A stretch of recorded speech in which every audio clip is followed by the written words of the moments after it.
This is my book review of The Big Short by Michael Lewis. Thought it was a really great book, and I think there's some very important themes that you can kind of take away from it. I'm going to summarize what happened. So this book is talking about the 2008 financial crisis and that happened in the US, and pretty much it came from, it's kind of complicated, but like a lot of banks were able to lend a lot of money to average people. And there were some of those people that they shouldn't be lending money to because those people had no ability to pay back the loans. And so then this allowed average people to start buying and owning a lot of houses that were outside of their price range, in the sense that the payments that they were supposed to pay should have been way more than they could actually afford because their job, their income wasn't actually paying them enough to be able to own all these houses. And so this continues for a while, and it creates kind of a speculative bubble where all these Wall Street firms are, kind of owning the rights to these like sort of, promises and these loans to the individuals. And no one is very clear about what is actually going on underneath it. So you can imagine they create this sort of investment vehicle that's very convoluted, opaque, and it's combining a bunch of these different bad loans together, but it repackages them to make them look better. And as such, everybody only sees the surface level and it looks okay. And so you have a lot of these big banks and they're trading them, they're buying them from each other because it seems like a really great opportunity. And then, of course, eventually, it's brought to attention as people start to default and can't pay that this is like a problem. And why did this occur for so long? Well, like, you would think that, oh, if you can't pay for the first couple months, then what happens is you immediately default. Well, no, not really, because then they give you another loan and you're able to take out some of the equity out of your house because home prices were going up at that time, and then use that to buy another house. So I think it's important to recognize like a pattern of any time the whole model is based off of something kind of going up, in the sense, like, in order for you to avoid default, you have to, have your house price go up so you can take out another loan on another house. And then as long as the house price keeps going up, it'll be fine. Then it begs the question of, well, what happens when things reverse? And for a long time, things may not reverse, in the sense the house prices kept going up for a long time and then it was fine. But the problem is, if there is even a small chance that things actually do reverse, and they do, then this whole, house of cards comes crashing down. And I think there's a lot of parallels today. I mean, you can think about like companies like MicroStrategy that are just buying a bunch of Bitcoin, or like a lot of other companies that are like involved with Bitcoin. The idea is, well, as long as Bitcoin only keeps going up, then it'll be fine. And maybe that's true in the long term, but like, what if it goes down now? And what if it keeps going down for a while? Then what happens? So I think it's always important to ask yourself what happens in those cases.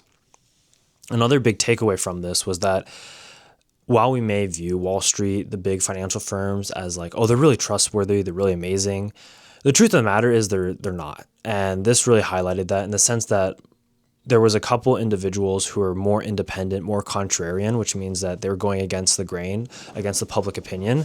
They were actually doing a lot of research, and they started to understand that there's a lot of issues with this. And when they started talking to a lot of people at these big financial companies, the people had no idea what they were talking about because nobody had actually looked into what is underneath the surface.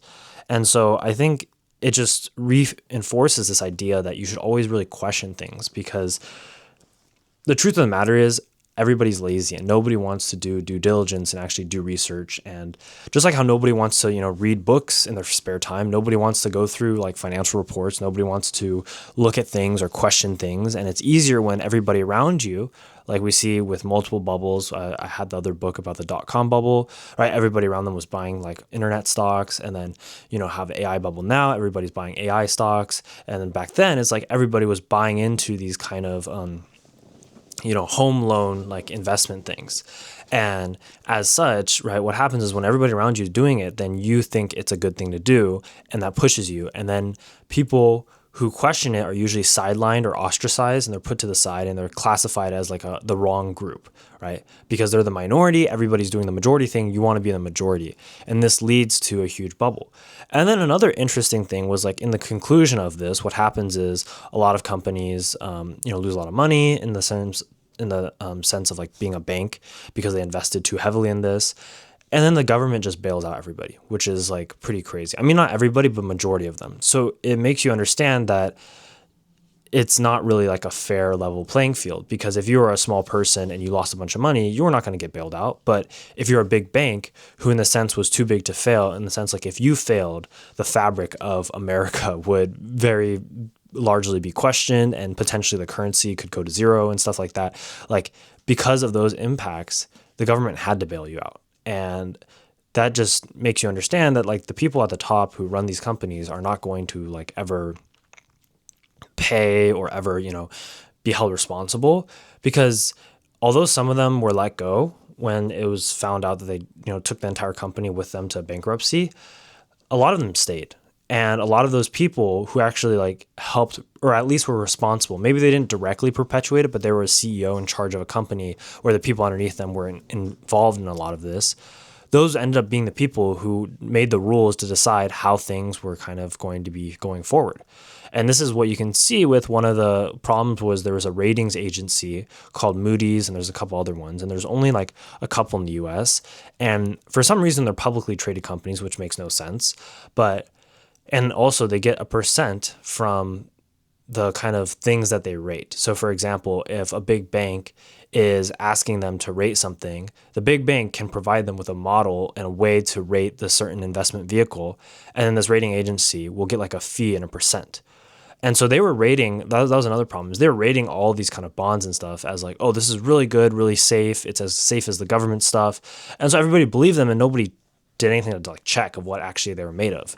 And to be fair, it's a really difficult process. Like the couple individuals in this book who actually went through and tried to understand what was inside these like bundled kind of like mortgage loan type investments, they struggled. They spent years trying to understand, and they tried to find people who understood, and they couldn't. And that's when they understood that they had to put so much time into trying to figure out what this meant, and they still couldn't understand. That must have meant that like most of the market wouldn't understand what was going on either.